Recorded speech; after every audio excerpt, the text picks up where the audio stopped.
Okay, pregnancy story time.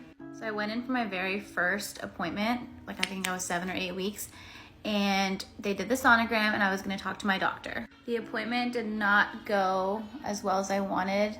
After I did the sonogram, I spoke with the doctor and she basically spent the next 15 minutes telling me how I'm most likely going to miscarry and what that entails, and describing that to me, and said that she doesn't love the way the gestational sac is looking. Something was small, I don't know. And if I don't miscarry, then there might be something wrong genetically, in which case there's nothing she can do about it because we live in the state of Texas post-Roe. So naturally, I was a little distraught the whole week. I was really stressed. Every time I went to the bathroom, I was like, okay, is it happening? Am I miscarrying? I did get to have a second opinion. And during that doctor visit, they did another sonogram and the new doctor was like, I don't see anything wrong. As you can imagine, I didn't even know what to think. I was so upset. I was confused. How could one doctor tell me something, the other doctor tell me something else? And I ended up getting on progesterone suppositories because the first doctor was like, well, you may as well, and it won't hurt and maybe it'll help. And so I did that, and then I ended up getting a third opinion. The third doctor also said everything looks fine. And I did I'm now 15 weeks. I did my genetic testing. Everything seems okay.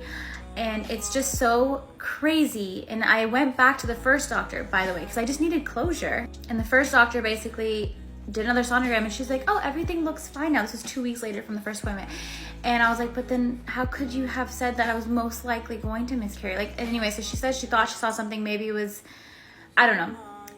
Needless to say, I'm still very thankful for where I'm at in my pregnancy and how far I've come along, especially that first week when I was literally constantly waiting to miscarry. I mean, of course, nothing's guaranteed, but always, the moral of the story is just always get a second or third opinion. Get however many opinions you need, because I don't know, it's just so crazy what happened. Also, one more thing.